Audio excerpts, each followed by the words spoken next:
आप देख रहे हैं एनएनपीसी न्यूज। यदि आपने अभी तक चैनल को लाइक व सब्सक्राइब नहीं किया है तो कृपया कर लें ताकि खबरें समय से आपको मिले। उन्नाव से इस समय की सबसे बड़ी खबर, दिव्यांग युवक के साथ अमानत में किया खयानत, अपना हक मांगने पर दिव्यांग की हत्या करने अथवा कराने की दी धमकी।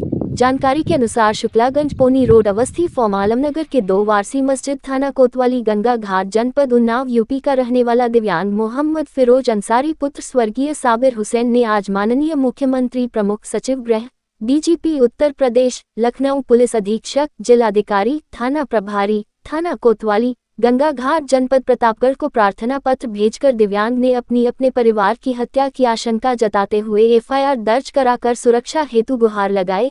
अधिकारियों को भेजे गए प्रार्थना पत्र में पीड़ित दिव्यांग मोहम्मद फिरोज अंसारी ने बताया कि वह 12 साल की उम्र से अपने बहनोई शकील अहमद पुत्र स्वर्गीय अब्दुल रऊफ 29/12 अजीतगंज कॉलोनी थाना बाबूपुरवा कानपुर नगर के साथ काम करता था। बहनोई शकील अहमद जब दिव्यांग फिरोज 12 साल की उम्र में था तब उस समय उसका पासपोर्ट बहनोई शकील ने उम्रा करने के नाम पर सऊदी अरब लेकर चले गए और वहां पर चोरी छिपे सिलाई का काम कराया। वह सऊदी अरब में लगभग 8 वर्ष रहा।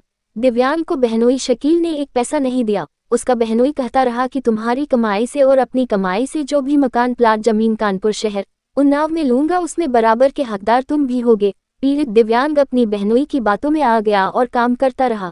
जब से दिव्यांग मोहम्मद फिरोज अंसारी के साथ मिलकर काम करता रहा, सन 2000 में मछरिया इलाके में दिव्यांग मोहम्मद फिरोज अंसारी पर जानलेवा हमला हो गया, जिससे वह कई सालों तक बेड पर पड़ा रहा।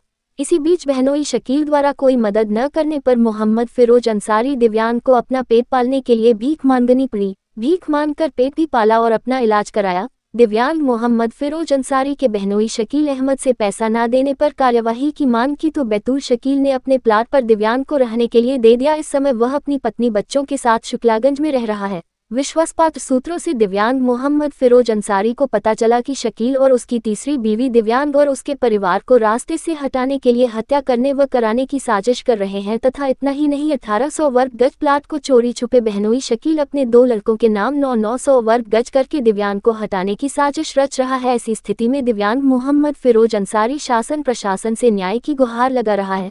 अब देखना यह है कि खबर चलने के बाद दिव्यांग मोहम्मद फिरोज अंसारी को न्याय मिलता है या नहीं।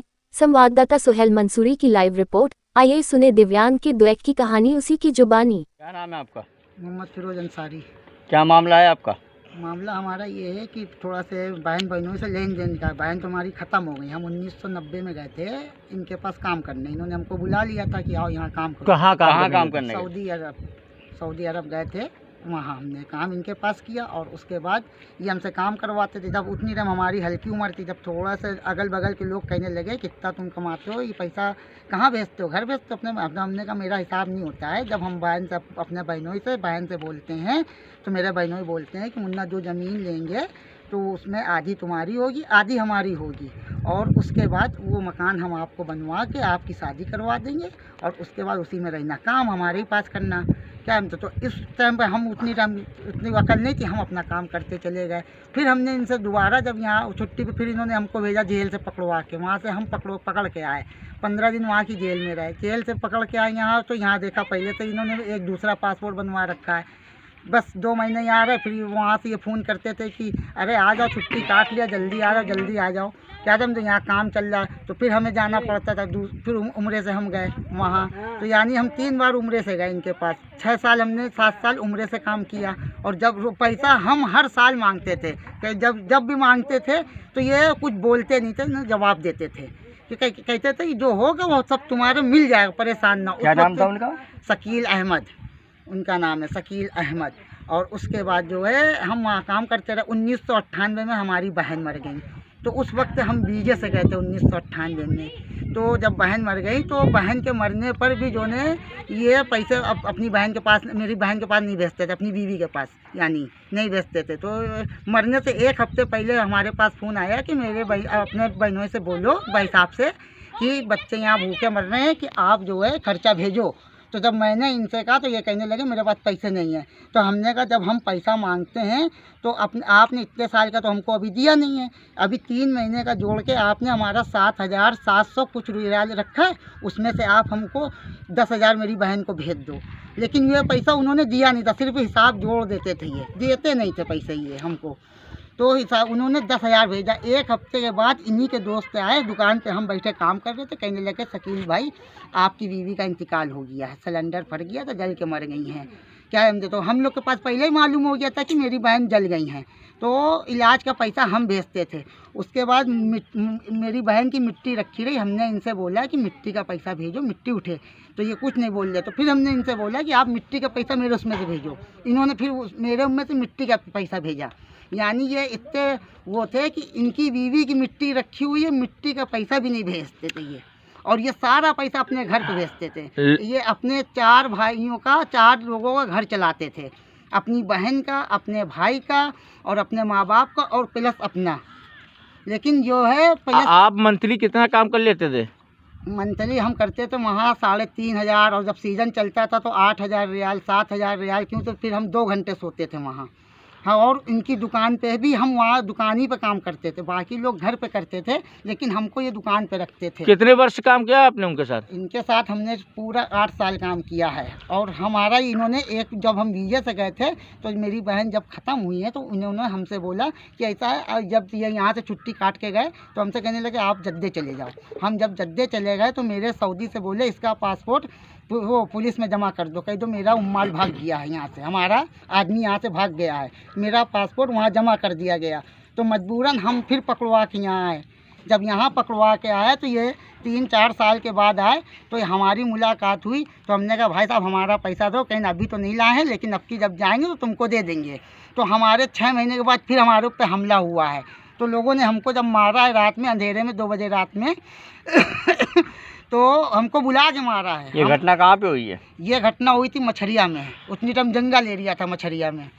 ये बताइए हाँ। कि आपका पैसा वो यानी देना नहीं चाह रहे हैं? वो एकदम पहले ही, अभी तक तो ये जब आए थे, अभी पर साल तक आए तो कहने लगे मुन्ना हम 900 गज दे देंगे हम तुमको ज़मीन। तो लेकिन कहने लगे इसकी दाखिल खारिज करा लें। तो जब दाखिल खारिज की बात आई तो फिर अपने लड़कों के सामने और भाइयों के सामने कहा कि 150 गज देंगे। आप ये बताइए कि इस समय पे आप कहाँ पे निवास कर रहे हैं? इस समय पे हम इन्हीं के प्लाट पे निवास है। 8 साल हो गए हमको यहाँ, 7-8 साल। आपसे उन्होंने हटने कुछ कहा? हटने के लिए हमसे बोले तो हमने कहा आप हमारा पैसा दे दो। इनका वकील भी है, इनका वकील भी हमारे पास आया तो हमने उसको पूरी बात बताई, सच्चाई। तो कहने लगे आपकी बात तो एकदम सही है। और हमने उनसे भी बात किया तो कहीं हम पैसा नहीं देंगे, इसको जो ने इनकी बीवी बोली इसको मरवा दो, जो पैसा लगेगा हम दे देंगे।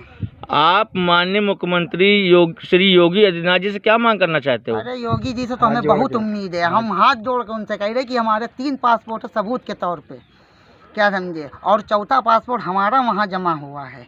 और योगी जी से तो हमें इतनी उम्मीद, अगर उनके तक ये खबर पहुँच गई तो वो CBI जान से बैठा के वो खुद ही पता कर लेंगे, हमको बताने की जरूरत नहीं रहेगी। लगभग जो आपके बहनोई हैं इनके पास कितनी संपत्ति होगी? 1-1.5 करोड़ की संपत्ति तो यही है, और 1 करोड़ रुपया और 1 किलो 1.25 किलो सोना ये इलाहाबाद में रखे हुए हैं। यहाँ कुछ नहीं रखे, यहाँ सबसे बताते खाने को नहीं है। जिसके पास 1.5 करोड़ की संपत्ति पड़ी हो उसके पास खाने का पैसा नहीं होगा। इनके घर में अभी राशन देखा जाए जहाँ तो पे आप रह रहे हो कितने गज का जमीन है? 1800 गज का ये है, 900 गज अलग पड़ी है और 300 गज अलग पड़ी है। एक इन्होंने कॉलोनी ली है हमारे बाद, और उसके बाद एक प्लाट किदवाई नगर में लिया है इन्होंने, वही 60 गज का। तो आप क्या चाहते हो? जो हम ये कहते हैं कि इन्होंने जो आधा आधा बोला था कि आप हमको आधा आधा दो, 900 गज ये इन्होंने एक अपने लड़के के नाम कर दी और 900 गज एक लड़के के नाम कर दी। इनका लड़का भी गया था, ज़मीन पहले नाम कर दी, बाद में इनका लड़का सऊदी गया तो उसको भी इन्होंने 5 साल पैसा नहीं दिया।